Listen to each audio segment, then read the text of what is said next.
Hello friends, இந்த வீடியோல நம்ம டாப் 10 டெக் ஹேக்ஸ் அண்ட் ட்ரிக்ஸை பத்தி பார்க்க போறோம். உங்க போனை ஃபாஸ்டா சார்ஜ் பண்ணனும்னா ஏர்ப்ளேன் மோட்ல போட்டு சார்ஜ் பண்ணுங்க. நார்மல் டைமோட 3 மினிட்ஸ் ஃபாஸ்டாவே சார்ஜ் ஆகும்.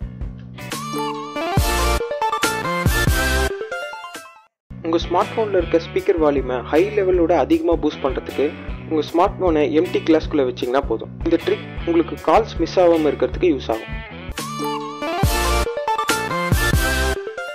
உங்களுக்கு தெரியாத இல்ல பிடிக்காத ஒருத்தர் உங்களுக்கு திரும்பி மெசேஜ் பண்ணும்போது அந்த மெசேஜை ஸ்டாப் பண்றதுக்கு இப்போ நீங்க ஸ்கிரீன்ல பார்க்குற இந்த டெக்ஸ்ட்டை அவங்களுக்கு சென்ட் பண்ணீங்கன்னா போதும். எக்ஸ்ட்ரா சார்ஜஸ் வரும்ன்றதுனால உங்களுக்கு அந்த நபர் மெசேஜ் அனுப்பாம இருக்கிறதுக்கு சான்சஸ் அதிகமா இருக்கு. எந்த எலக்ட்ரானிக் டிவைஸா இருந்தாலும் அதுக்கான ரிமோட் ஒர்க் ஆகுதா இல்லையான்னு செக் பண்றதுக்கு அந்த ரிமோட் உடைய இன்ஃப்ராரெட் பல்பை உங்க மொபைல் கேமரா முன்னாடி வச்சுட்டு அந்த ரிமோட்ல இருக்க பட்டனை பிரஸ் பண்ணீங்கன்னா ரெட் கலர் லைட் எமிட் ஆகும். அப்படி எமிட் ஆச்சுன்னா ரிமோட் ஒர்க் ஆகுதுன்னு அர்த்தம்.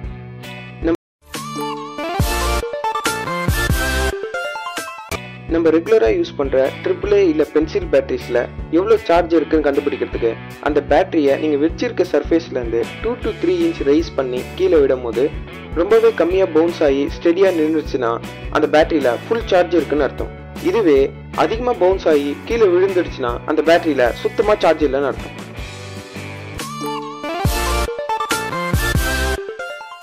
உங்ககிட்ட பழைய டேப் ரெக்கார்டருடைய கேசட் கவர் இருந்ததுன்னா அதை தூக்கி போடுறதுக்கு பதிலா இப்ப நீங்க பாக்குற மாதிரி ஒரு ஸ்மார்ட் போன் ஹோல்டரா யூஸ் பண்ணலாம்.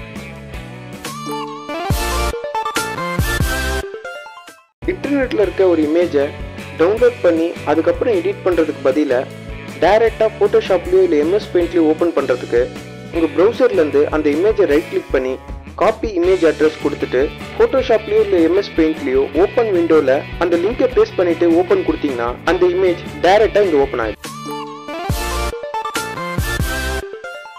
உங்களுக்கு ஒரு டெக்ஸ்ட்டை லோவர் கேஸ்ல இருந்து அப்பர் கேஸ் அதாவது கேப்ஸ்ல மாத்தணும்னா மைக்ரோசாஃப்ட் வேர்ட்ல அந்த டெக்ஸ்ட்டை பேஸ்ட் பண்ணிட்டு டோட்டலா செலக்ட் பண்ணி Shift plus F3 பிரஸ் பண்ணீங்கன்னா அந்த டெக்ஸ்ட் டோட்டலா கேப்ஸ்ல மாறிடும். அகைன் நீங்க பிரஸ் பண்ணீங்கன்னா லோவர் கேஸ்க்கு மாறிடும். தேர்ட் டைம் நீங்க பிரஸ் பண்ணும்போது நீங்க செலக்ட் பண்ண டெக்ஸ்ட்ல இருக்க ஒரு வேர்டுடைய ஃபர்ஸ்ட் லெட்டரும் கேப்ஸ்.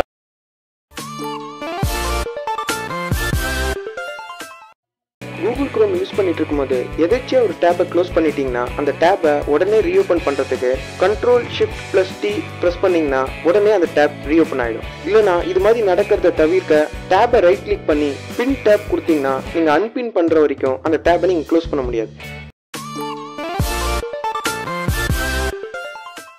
யூடியூப்ல நீங்க பார்த்துட்டு இருக்க வீடியோவை பாஸ் அண்ட் பிளே பண்றதுக்கு கீபோர்ட்ல இருக்க ஸ்பேஸ் பார் கீ யூஸ் பண்ணலாம். அதே மாதிரி ஒரு வீடியோவை 5 செகண்ட் ஃபாஸ்ட் ஃபார்வர்ட் பண்றதுக்கு ரைட் சைடு ஆரோ கீயும் 5 செகண்ட் பேக்வர்ட் பண்றதுக்கு லெஃப்ட் சைடு ஆரோ கீயும் யூஸ் பண்ணலாம். இதுக்கு பதிலா J and L key use பண்ணீங்கன்னா 10 செகண்ட் ஃபாஸ்ட் ஃபார்வர்ட் இல்ல பேக்வர்டும் பண்ணலாம். நீங்க பார்த்துட்டு இருக்க வீடியோவை மியூட் பண்றதுக்கு M கீ பிரஸ் பண்ணீங்கன்னா போதும்.